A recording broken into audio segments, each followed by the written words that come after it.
Y vamos ahí al Evangelio de San Mateo, capítulo 9. Continuamos con el tema Dos ciegos reciben la vista, parte 2. Y espero que sea la última parte. Gloria a Dios. Vamos a leer ahí los versículos 30 y 31.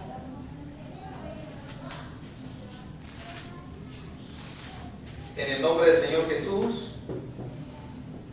dice así: y los ojos de ellos fueron abiertos, y Jesús les encargó rigurosamente, diciendo: mirad que nadie lo sepa. Pero salidos ellos, divulgaron la fama de él por toda aquella tierra. Amén. Bien. Dios les pague. Quedamos en la predicación pasada de ver de una manera pues un tanto especial la expresión primera del versículo 30: y los ojos de ellos fueron abiertos. Y ver aquí, mis hermanos, una voz profética que hacía siglos el Señor había mencionado a través de sus santos profetas, que este tiempo de esplendor que estaba viviendo el pueblo de Israel debió haber sido algo que, en primer lugar, aquellas personas versadas en las Escrituras debieron haber percibido con claridad, y que como consecuencia debieron haberse regocijado y debieron haberse sometido de una manera firme, por fe incondicional, a la autoridad del Señor Jesús. Pero como hemos estado viendo nosotros en algunas porciones bíblicas, fueron las que de una manera más abierta se opusieron a la autoridad del Señor Jesús, se opusieron a sus enseñanzas y rechazaron, gloria a Dios, esa pues promesa cumplida que el Señor estaba llevando a cabo allí en el pueblo del pacto, gloria a Dios. Y los ojos de ellos fueron abiertos. A través del profeta Isaías, vamos al libro de Isaías, Antiguo Testamento, capítulo 35, mis hermanos.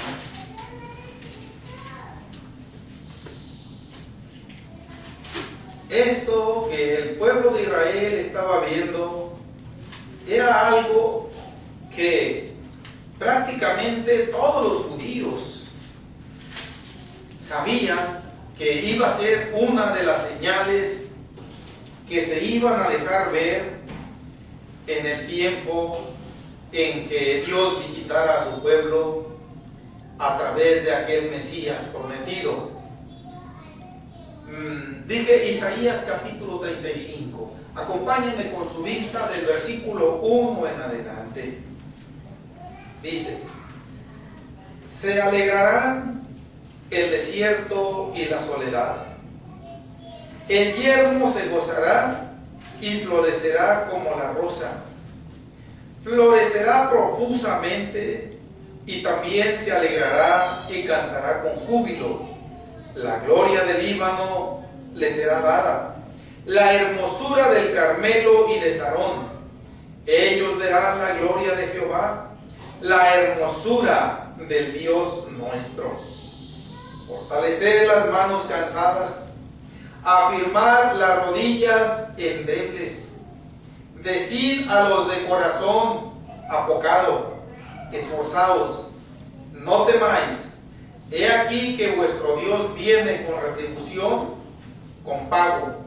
Dios mismo vendrá y nos salvará. Entonces los ojos de los ciegos serán abiertos y los oídos de los sordos se abrirán. Entonces el cojo saltará como un ciervo y cantará la lengua del mudo, porque aguas serán cavadas en el desierto y torrentes en la soledad. Amén. Esta porción escritural, mis hermanos, muestra así en rasgos generales el glorioso futuro que le esperaba al pueblo de Israel con la llegada del Mesías. Y de una manera gráfica, el Señor empieza haciendo un contraste muy grande y hace una comparación tomando como ejemplo, en especie de alegoría,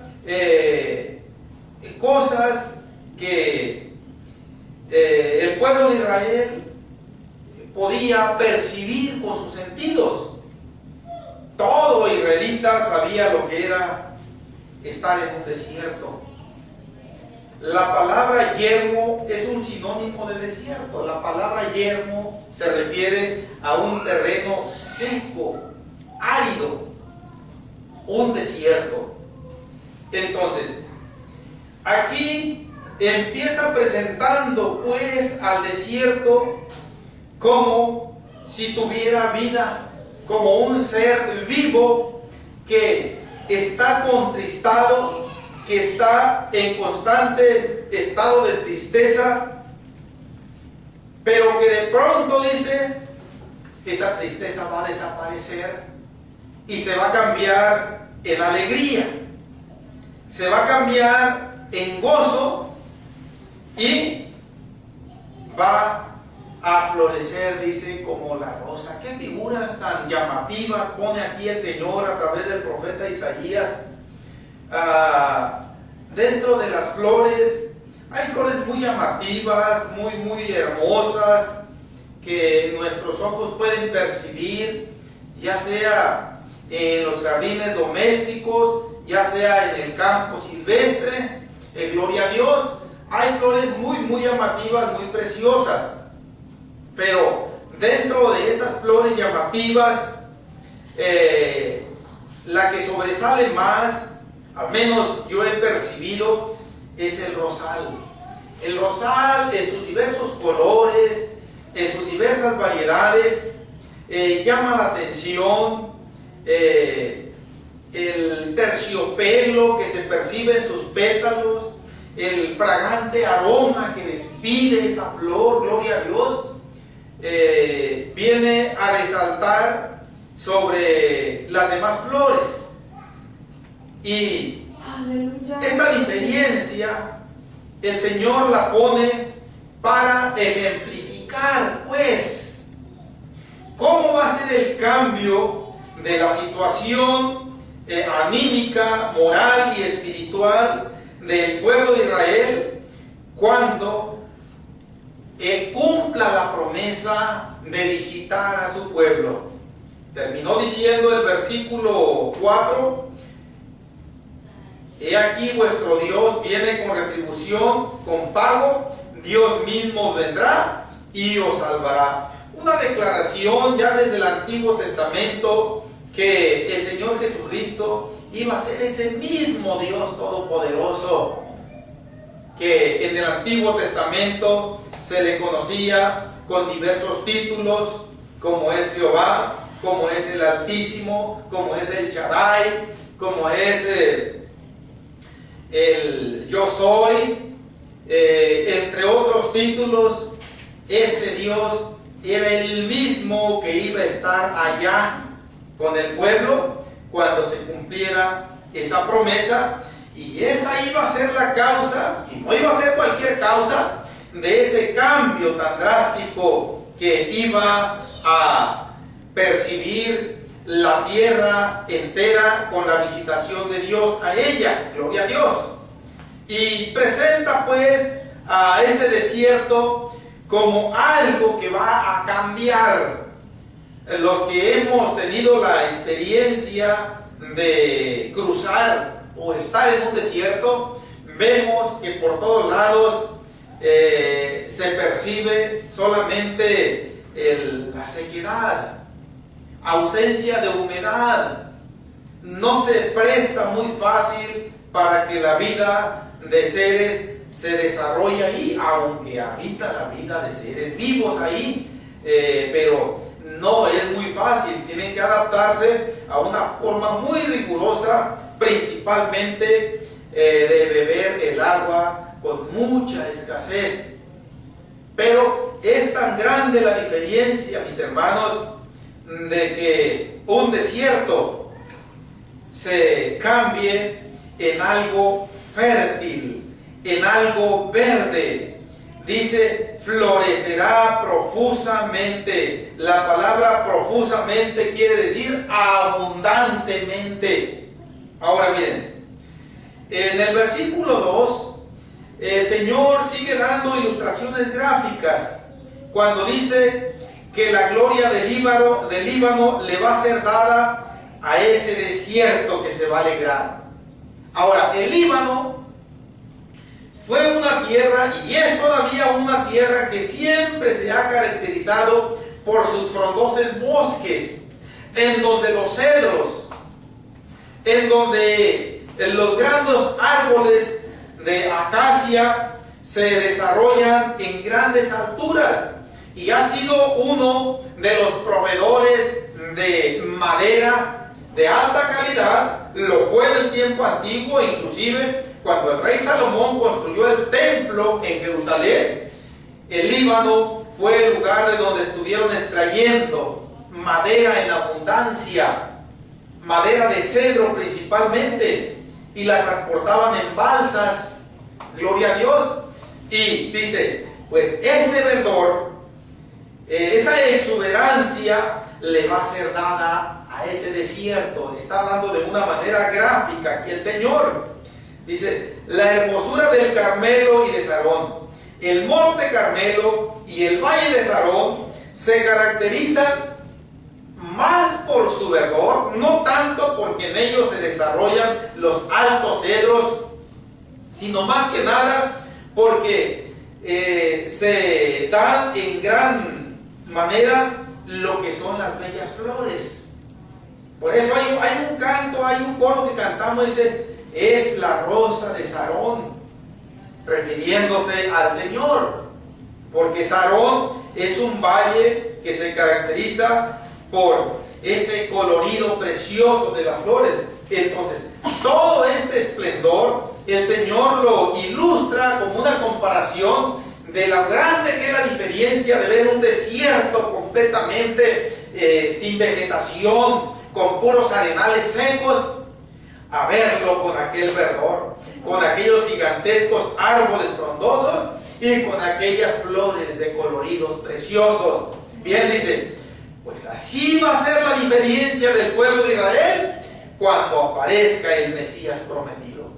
Una de las primeras señales que menciona el profeta ahí en el versículo 5, que el 5 y el 6, más que nada el 5 es el énfasis de este contexto, dice, es que los ojos de los ciegos serán abiertos. Entre otros sucesos sobrenaturales que iba a haber, iba a ser que los ojos de los ciegos iban a ser abiertos, cosa que hemos estado viendo precisamente allá con aquel milagro que el Señor hizo con aquellos dos ciegos a quienes les devolvió la vista. Acompáñenme al capítulo 29 de este mismo libro, un poco más atrás.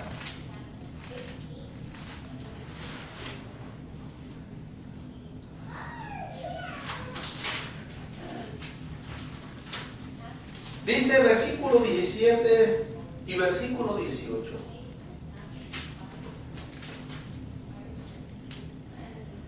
No se convertirá de aquí a muy poco tiempo el Líbano en campo fructífero, y el campo fértil será estimado por bosque. En aquel tiempo los sordos oirán las palabras del libro, y los ojos de los ciegos verán en medio de la oscuridad y de las tinieblas. Gloria a Dios. Quiero hacer el énfasis en el énfasis del contexto. Aquí es el versículo 18. Seguimos viendo la profecía en donde el Señor anunció que los ojos de los ciegos iban a ser abiertos, que menciona ahí entre otras cosas el versículo 18. Pero la pregunta que encierra el versículo 17, todo el versículo 17 es una pregunta de aquellas en donde se percibe implícita la respuesta ahí, en vía de la misma redacción gramatical de la pregunta. Y la respuesta que está implícita es que sí se va a convertir aquel Líbano en campo fructífero. Gloria a Dios. Y el campo fértil será estimado por bosque. Cosas antagónicas. Ya dije, el Líbano era o es un bosque que da principalmente árboles muy altos, propicios para producir madera, lo que es el cedro, lo que es la encina, entre otros.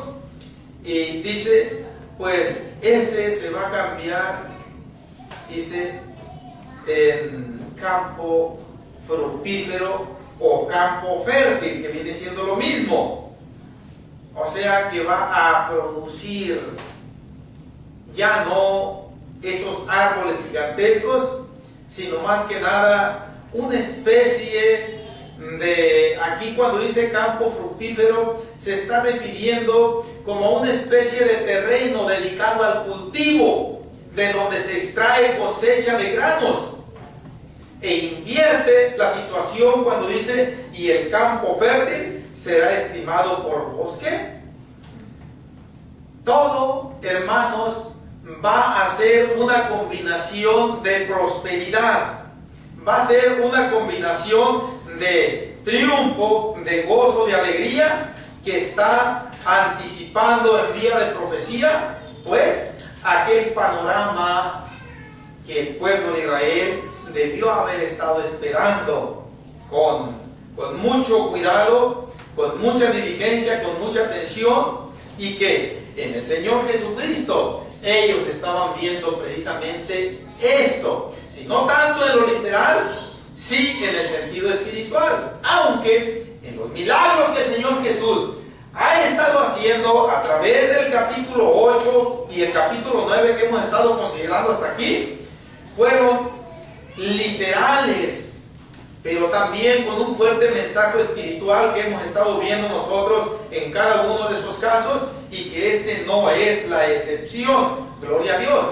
Entonces, presenta aquí, mis hermanos, de hecho, al pueblo de Israel como un campo seco, como un campo inerte, como un campo que no tiene vida. Acordémonos de aquella profecía que el Señor mencionó por medio del profeta Ezequiel.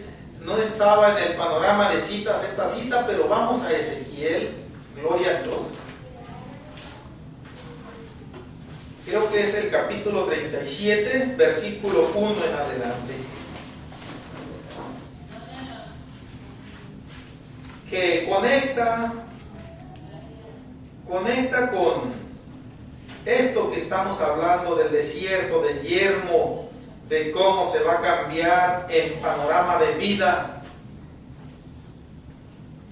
Dice Ezequiel 37, 1 en adelante: la mano de Jehová vino sobre mí y me llevó en el espíritu de Jehová y me puso en medio de un valle que estaba lleno de huesos, y me hizo pasar cerca de ellos por todo el derredor, y he aquí que eran muchísimos sobre la faz del campo, y por cierto, secos en gran manera. Y me dijo: hijo de hombre, ¿vivirán estos huesos? Y dije: Señor Jehová, tú lo sabes. Me dijo entonces: profetiza sobre estos huesos y diles: huesos secos, oíd palabra de Jehová. Así ha dicho Jehová el Señor a estos huesos: he aquí, yo hago entrar espíritu en vosotros y viviréis, y pondré tendones sobre vosotros, y haré subir sobre vosotros carne, y os encubriré de piel, y pondré en vosotros espíritu, y viviréis, y sabréis que yo soy Jehová. Amén, mis hermanos. Ya lo que sigue mencionando es el cumplimiento de lo que Dios le está ordenando al profeta, el cual de una manera fiel lo hace, lo profetiza, y ve cómo aquellos huesos empiezan a cobrar vida. De una manera ordenada, ve cómo se unen los huesos en su lugar adecuado, en donde deben conectar. Como la costilla se unió tanto a este hueso frontal, que se me escapa el nombre, el esternón se llama, con la columna vertebral, cada costilla fue formando la caja torácica. Los huesos de las manos, de los dedos, cada hueso pequeño o grande fue ubicándose. Después los unieron los tendones, los ligamentos, fue cubriéndose de piel, de carne, de nervios, fue cubriéndose de piel, hasta que vivieron y fue un ejército grande. Pues bien, esto, entre otros sentidos proféticos, estaba anunciando que esto precisamente iba a suceder con la llegada del Mesías. El pueblo iba a estar espiritualmente seco, hablando de una manera mayoritaria. Había israelitas que estaban despiertos espiritualmente. Vemos nosotros aquel varón del que nos relata Lucas en el capítulo 2, llamado Simeón. En el versículo 25 nos relata, por decir así. Ahí enseguida tenemos a una Ana también en el versículo 36. Entre otras personas que no eran muchas, estaban ellas despiertas al cumplimiento de ese tiempo que se estaba viviendo. Pero en comparación de la gran mayoría del pueblo de Israel que estaba desapercibido, gloria a Dios, prácticamente no era casi nadie los que estaban esperando sobrios este momento. Y el profeta Ezequiel anuncia que ese panorama de muerte, ese panorama seco, se iba a convertir en un panorama de vida. Y eso iba a suceder con la llegada de Cristo Jesús a este mundo, gloria a Dios, con sus enseñanzas, con su palabra, como Él mismo mencionó, las palabras que yo os he hablado son espíritu y son vida.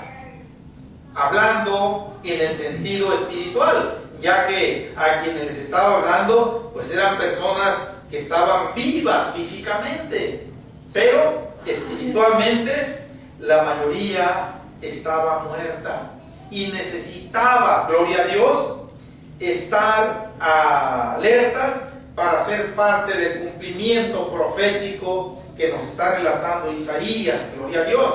Estamos con el énfasis de que iban a abrirse los ojos de los ciegos. Ahora, vamos al capítulo 42 de Isaías.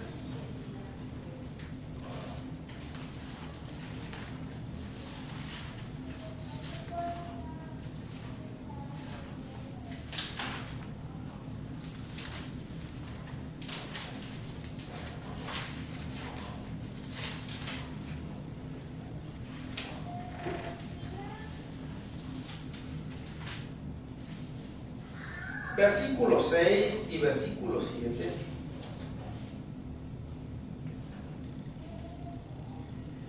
Yo, Jehová, te he llamado en justicia y te sostendré por la mano.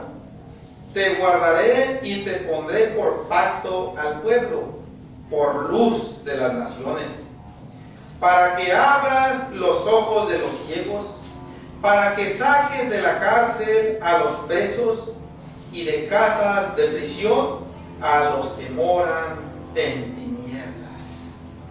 Gloria a Dios.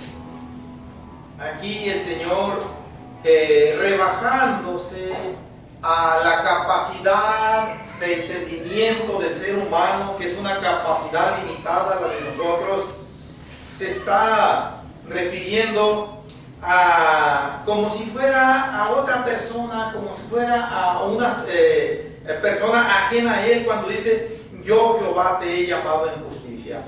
Aquí se está refiriendo al Señor Jesucristo. Ahora, y lo que menciona pues ahí es que Él va a estar con él y va a ser por pacto al pueblo y por luz a las naciones. Eso es lo que el Señor Jesucristo vino a desempeñar. Gloria a Dios. Y el versículo 7 empieza diciendo: para que abras los ojos de los ciegos, para que saques de la cárcel a los presos. Hermanos, esto último que acabo yo de decir es lo que la humanidad no alcanza a percibir. De hecho, yo estuve en esta horrenda situación. Y yo recuerdo que cuando estuve en esta horrenda situación, yo no lo percibía, mucho menos lo reconocía. En donde, pues, el enemigo hacía y deshacía conmigo, con mi esposa, con mis vecinos, y que por mucho que nosotros tratamos de alcanzar esa felicidad, yo pienso, mis hermanos, que de una manera sincera, honesta, son muy raros los matrimonios. Es muy raro que un hombre y una mujer se unan en matrimonio de una manera falaz, de una manera que no sea para ser felices, que no sea para vivir eternamente. Digo que son muy raros los matrimonios porque ha habido matrimonios que de una manera premeditada se unen por intereses mezquinos. Por ejemplo, en este país ha habido quienes se han unido en matrimonio para legalizar su presencia legal aquí. ¿Cómo se dice? Alguna persona que migra de otro país aquí se casa con un ciudadano o con una ciudadana, ya con el plan premeditado, es decir, nos vamos a casar solamente para que me arregle los papeles. ¿Ya? Te voy a pagar tanto. Pero una vez que se lleve a cabo eso, ya que todo quede terminado, nos vamos a divorciar. Ese es uno de los casos, por mencionar un caso nada más. Pueden haber otros. Pero de manera general, pienso que los matrimonios se unen con un sentido noble de hacer vida matrimonial, de tener hijos, de tener descendencia, pero sobre todo de ser felices, de acoplarse armónicamente en el trato diario. Ese es uno de los objetivos principales. Y el arranque empieza con el pie derecho. Regularmente con una fiesta de bodas, de blanco y negro, seguido por una flamante luna de miel. Pero después viene lo serio, después viene lo bueno, mis hermanos. Muchas varonas han tomado ese vestido blanco que las caracterizó en el día de la unión matrimonial y hasta lo han quemado, lo han pisoteado, lo han echado a la basura como una señal de frustración, de decepción, de que aquel objetivo no pudo ser posible.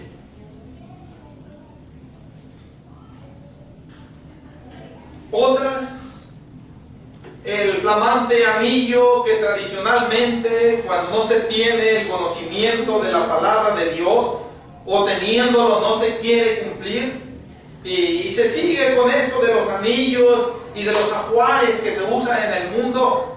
Estoy hablando yo en el caso de un matrimonio cristiano.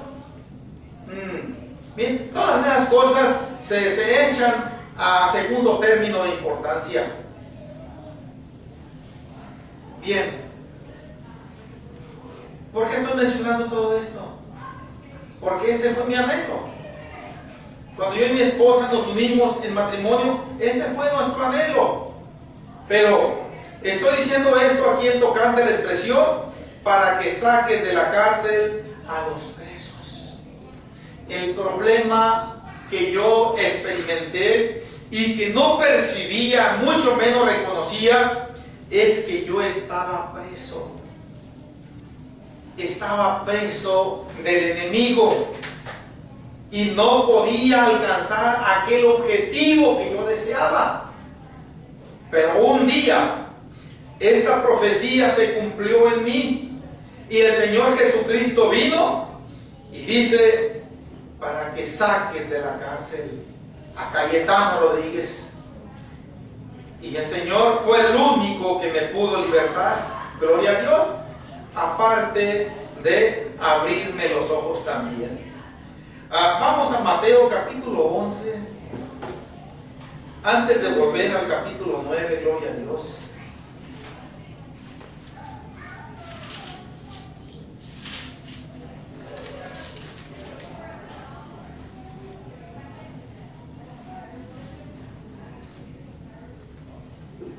Versículo 1 en adelante. Se trata de la razón que los mensajeros de Juan el Bautista querían del Señor para llevarle a su maestro que estaba preso. Dice versículo 1 en adelante: cuando Jesús terminó de dar instrucciones a sus 12 discípulos, se fue de allí a enseñar y a predicar en las ciudades de ellos. Y al oír Juan en la cárcel los hechos de Cristo, le envió 2 de sus discípulos para preguntarle: ¿eres tú aquel que había de venir o esperaremos a otro? Respondiendo Jesús les dijo: id y haced saber a Juan las cosas que oís y veis.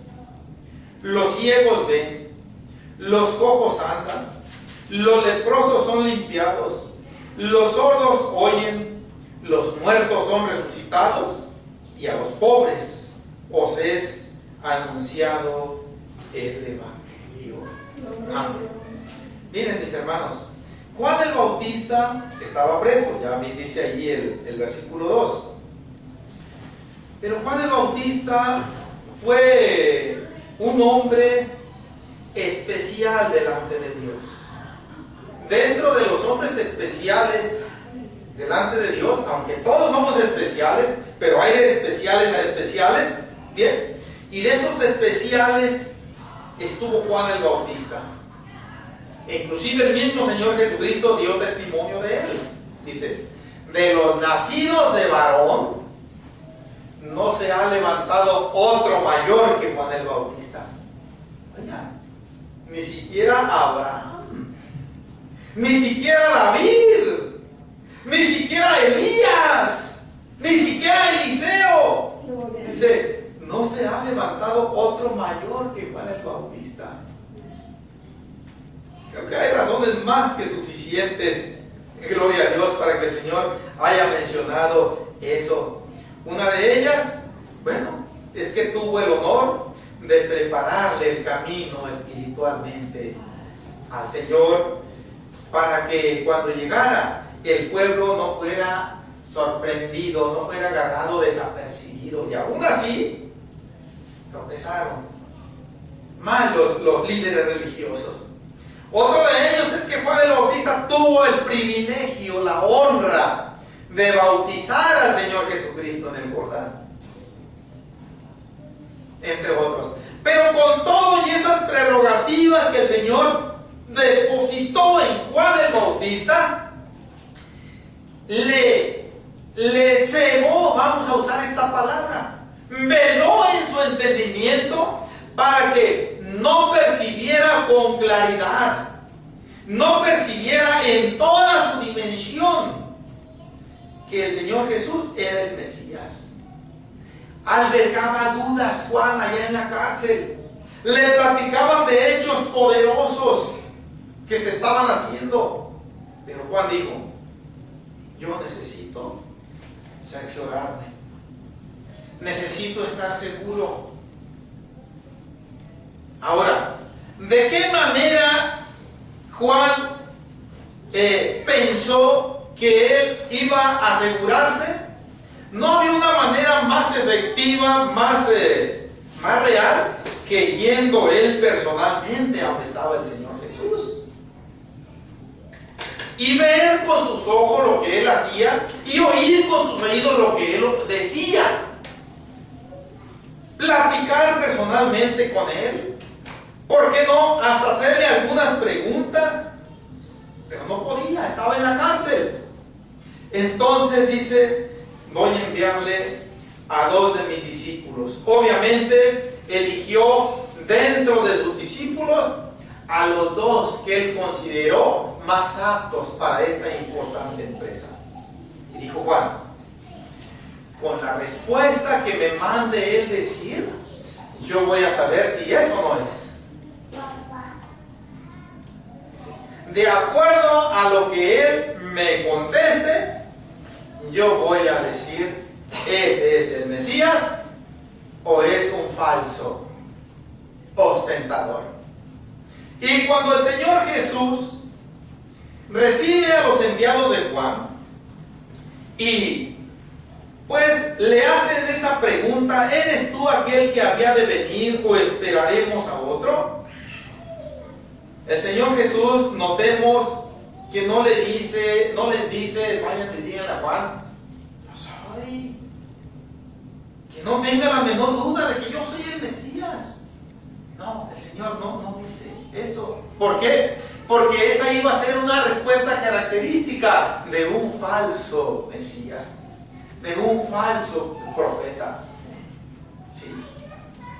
Eso era lo que decían aquellos falsos que habían venido antes de él. Se ostentaban. Eso es lo que dicen los que actualmente se levantan. Ahora el Señor Jesús, cuando hizo aquella prevención en los tiempos del fin, creo que lo tenemos en el capítulo 24 de este mismo Evangelio de Mateo, mis hermanos, miren. Gloria a Dios, aleluya.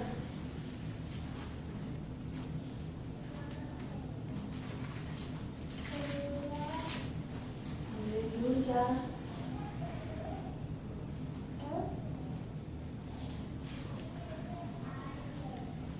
Capítulo 24 de Mateo, gloria a Dios. Ahorita regresamos allá al capítulo 11 donde estamos, mis hermanos. Versículo 3, capítulo 24 de Mateo, versículo 3 al 5 dice: y estando él sentado en el monte de los olivos, los discípulos se le acercaron aparte diciendo: dinos, ¿cuándo serán estas cosas? ¿Y qué señal habrá de tu venida y del fin del siglo? Respondiendo Jesús, les dijo: mirad que nadie os engañe, porque vendrán muchos en mi nombre diciendo: yo soy el Cristo, y a muchos engañarán. Hermanos, ¿y cómo ha habido de estos? ¿Cómo ha habido estos elementos humanos que se han constituido como emisarios de Satanás? Y lo que dicen: yo soy el Cristo. Y vean que son muchos los que lo siguen, los que le creen. Por eso el Señor dijo: y a muchos engañarán. Y dicen cuánta mentira les viene de parte de Satanás, y las multitudes les creen. Ay, ay, ay. Entonces, volviendo, mis hermanos, acordémonos que el Señor dijo: que aquellos falsos cristos iban a decir: yo soy el Cristo. Y cuando Juan el Bautista le manda a preguntar al Señor, ¿pudiera yo aventurarme a suponer que Juan el Bautista ha de haber tenido en mente: si me manda a decir que Él es el Cristo, va a ser un falso? Pero cuando el Señor le dice: vayan y háganle saber a Juan las cosas que oís y veis, o sea, no son tanto mis palabras lo que van a atestiguar de mí, más que nada son los hechos que yo estoy llevando a cabo. Hechos que no hablan otra cosa sino de la misma presencia de Dios que está aquí presente con su pueblo ya. Y uno de los primeros acontecimientos dice: los ciegos ven. Y relata otra serie de sucesos sobrenaturales, terminando con la anunciación del Evangelio. Dice: a los pobres. Aquí no es tanto que se esté refiriendo a los pobres literales, aunque en su gran mayoría fueron esa clase social de la gente pobre, materialmente hablando, los que creyeron en el Señor, los que siguieron al Señor. Hubo gente rica también. Tenemos a José de Arimatea, tenemos a Nicodemo. Hubo entre otros que no quedaron escritos aquí en la palabra de Dios. Sí hubo gente rica que creyó en el Señor, pero mayormente fue gente pobre, literalmente hablando. Pero aquí, más que referirse a los pobres literales, se está refiriendo a los pobres espirituales, aquellos que se reconocieron necesitados de la salvación del Mesías, de Cristo Jesús. Por eso en el capítulo 5, versículo 3,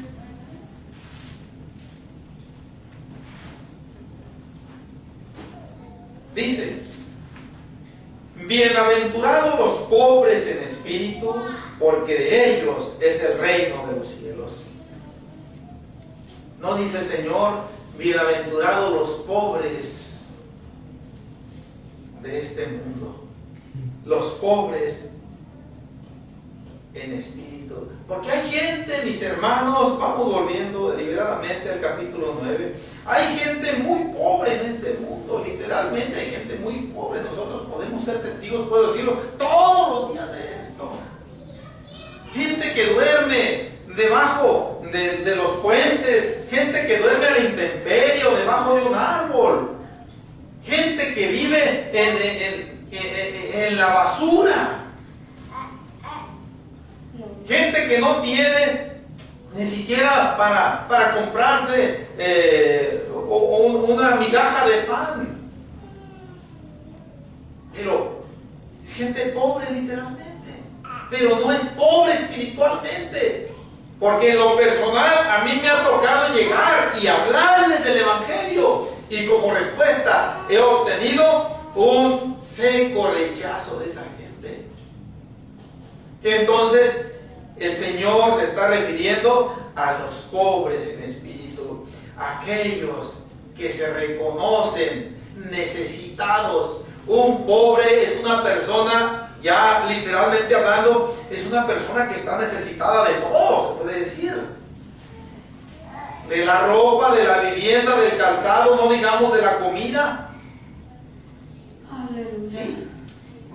Entonces, el Señor usa la palabra pobre, pero en el aspecto espiritual, para referirse, cuando le manda decir a Juan que a los pobres es anunciado el Evangelio, está diciendo que aquellos que reconocen esa necesidad espiritual en sus vidas, aquellos que la rechazan, pues ciertamente oyen el Evangelio, pero no le dan cabida en sus vidas. Gloria a Dios. Ahora, volviendo acá al versículo 30 del capítulo 9, que es en donde tenemos la escritura base de la predicación. Y cuando dice, y los ojos de ellos fueron abiertos, ciertamente fue un acontecimiento literal, mis hermanos. Pero antes de este acontecimiento literal, el Señor estuvo trabajando con estos dos ciegos para que les fueran abiertos los ojos antes en el sentido espiritual.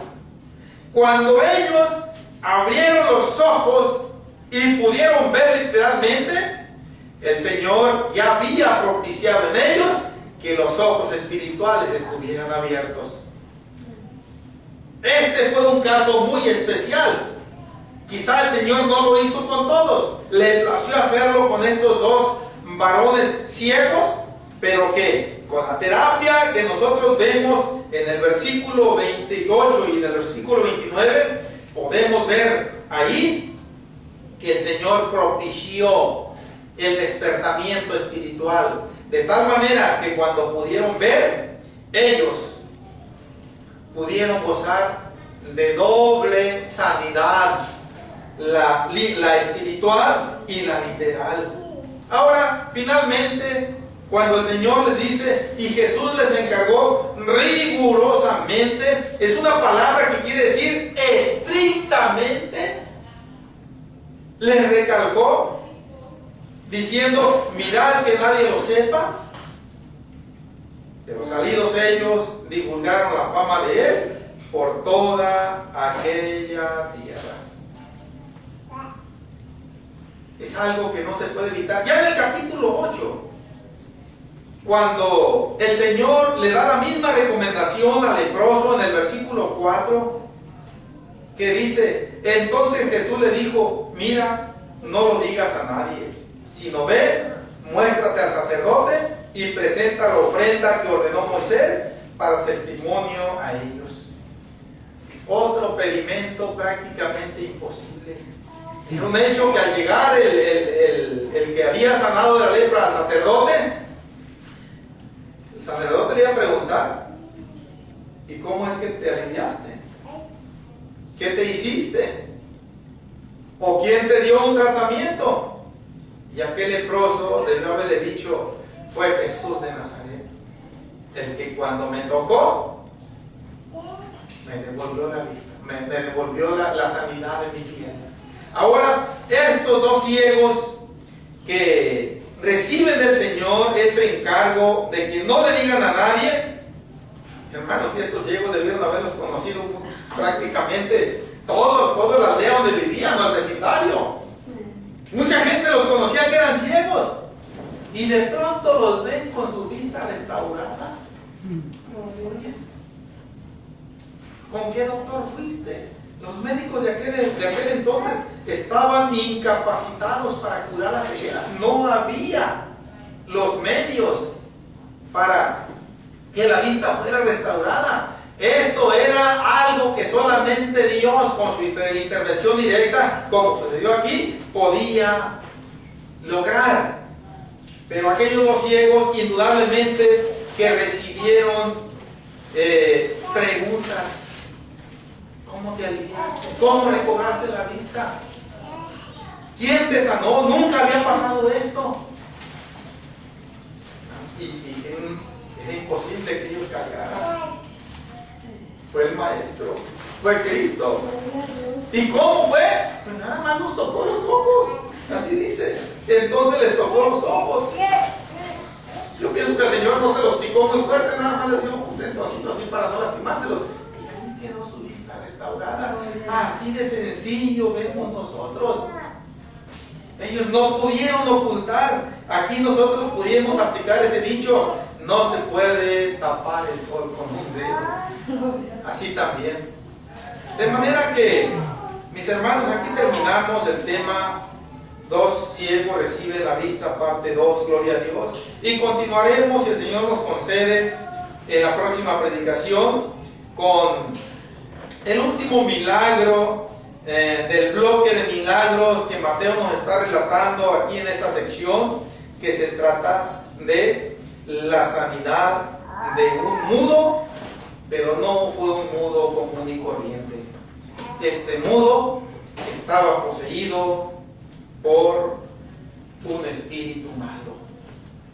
Pero vamos a dejar esa porción bíblica, mis hermanos, para la enseñanza correspondiente.